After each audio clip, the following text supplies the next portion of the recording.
Hello guys, welcome back to Money Sense with Miss T. My name is Tendo and I am your financial coach. And on today's episode, I'm actually quite excited about this episode. I'm going to share with you some money plugs, some funding opportunities for university. So last week I posted my very first TikTok video on Tendo_Glow, and I was basically plugging you guys on a bursary opportunity with Study Trust if you are in grade 12. And at the back of that video, I got a lot of questions coming through, and I just thought, you know what, let me do a comprehensive video that's going to show you some of the different types of bursaries that are out there that can meet your needs. So if you're in grade 12, you're already in university, and you want to pursue postgraduate opportunities, this video is definitely for you. Also, over and above that, if you're a parent or you're a guardian or you're a deputy parent like myself, or you are an aunt and an uncle and you know any grade 12s, or you know students in university or students who really want to pursue their studies further at South African public universities, this video is also for you.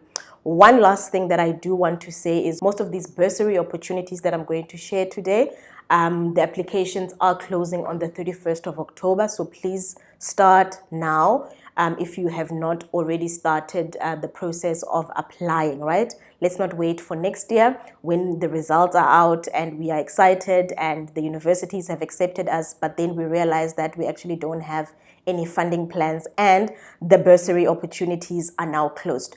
All right, let's start off with the first bursary organization, and that is Study Trust. And don't worry, guys, I'm going to type out the links so that it's as easy as clicking a link and starting the process of applying to as many of these bursaries as possible. So as you can see with this one, the sponsor is First Rand Foundation, but don't be alarmed by this. This just means that they are the sponsor, but the organization, the bursary organization that is administering this specific funding is Study Trust. And again, it's specifically for undergraduate studies, right? So if you are in grade 12, this is a bursary opportunity that would be relevant for you.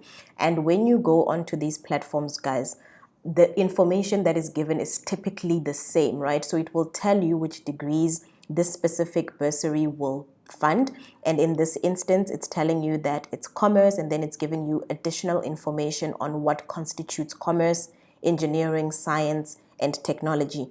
And then they'll also give you specific selection criteria, right? So here it's telling you that it is only for Black South Africans, and then it's telling you about your math marks in grade 12, and then it's also giving you information about your age, and very important, only applicants currently in grade 12 or who have completed grade 12 not more than 3 years ago will be considered. And the very most important information about this bursary is that it is for the so-called missing middle. So that is if your combined annual income, family income, is between 350 and 600,000, right? And then it will also tell you what the bursary covers, how to apply, and then it will also tell you the closing date, right, which is now like in the next few days. And all you have to do is to just press apply here and proceed. That's basically it. All right, so now let's move on to the next bursary opportunity. Okay, so this bursary organization is called Ikusasa Student Financial Aid Program, so ISFAP. And this one, again, guys, it's specifically for those that belong to the missing middle. But I'm also just going to share with you a little bit of a difference in terms of eligibility criteria to the Study Trust one that I've just shown you. And again, guys, just get into the habit of familiarizing yourself with these websites. But again, very easy to make sense of and very easy to go about applying. So let's go and check what the eligibility criteria is. So it's telling you who qualifies for an ISFAP bursary: applicants from families whose annual income is between 0 and 600K per annum. So remember, the Study Trust one was between 350 and 600.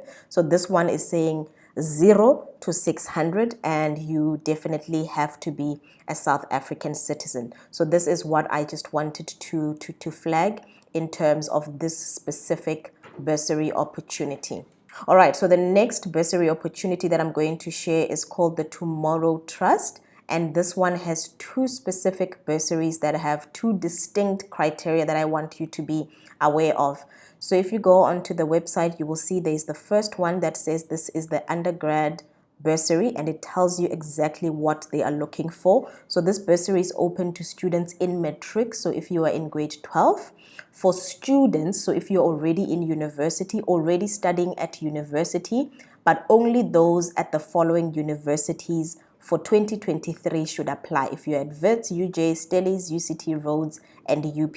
And again, applications close on the 31st of October. All you need to do is to click view details, and all the information that is relevant for you will pop up. So the next one is the First Rand Foundation Honors Bursary. So the Tomorrow Trust is administering the First Rand Foundation Honors Bursary. So what is required of us? This bursary is for candidates who will start their 1-year honors degree in 2024.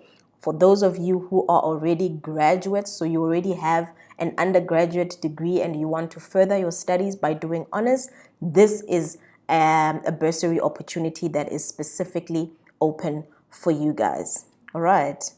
And then this one is administered by an organization that we all love as CAs.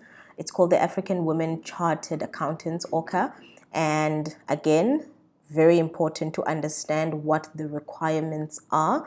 So only students applying for a postgraduate diploma in accounting. So this is also known as your CTA year or 4th year. So if you are that candidate, if you fall under that candidate, this is an opportunity for you to apply. But it's not for everyone. You have to be African and you have to be female, right? And then the third criteria is applicants with an average of less than 55% will not be considered. So look out for that.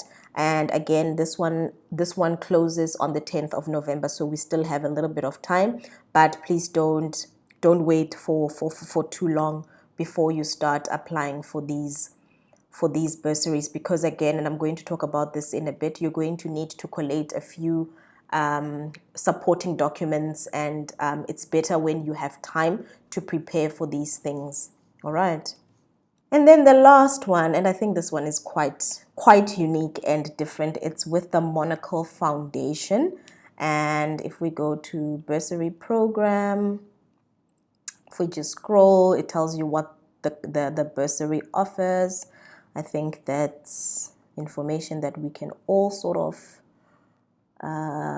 get clarity around if we just read. But what I want to bring your attention to is application eligibility, right? So this one is for Black females with limited to no funding. So again, Black females, and very important, South African students who are in their 2nd year of study or higher. So if you are in 2nd year, if you're in 3rd year, or if you're in 4th year, right? This specific bursary opportunity is for you, and again, it will tell you which courses they will cover. I hope this, guys, was helpful. But the other thing that I want to bring to your attention is, like I mentioned earlier, the supporting documents that you are going to need, and these are and most of these bursary organizations sort of ask for similar documentation. So it's important for you to just have, a folder where you've got all of these documents, so that when you're applying, you don't have to be, so that when you're applying, everything is in one place. Because like I said, I'm encouraging you to apply to as many bursary opportunities as possible. All right, let me quickly share some of the supporting documents that you want to sort of keep. And the first one is a certified copy of your South African ID, so you as the applicant, and in some instances even your parents. Number 2, your latest CV. And then number 3, a letter that's basically a letter of motivation, you explaining to the bursar why they must sponsor you, right? So information like your background is important, the field of study you're going to, why you want to go to that, why you want to pursue a career in that specific field, and why you basically should be funded, right? And then the third area is obviously your academic performance.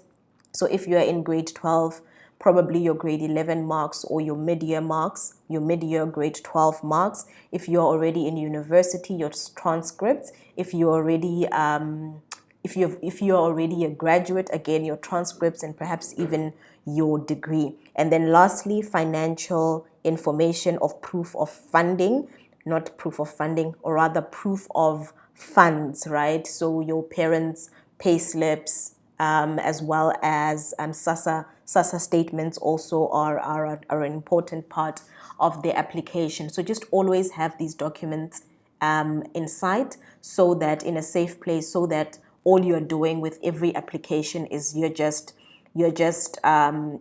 processing these as and when is required. I hope this helps. All right, that's a wrap. If you found this video very helpful, please make the circle bigger. Don't keep the information to yourself. Share it with as many people as you know. Don't forget to subscribe, like, and comment. And yeah, I'll see you next time.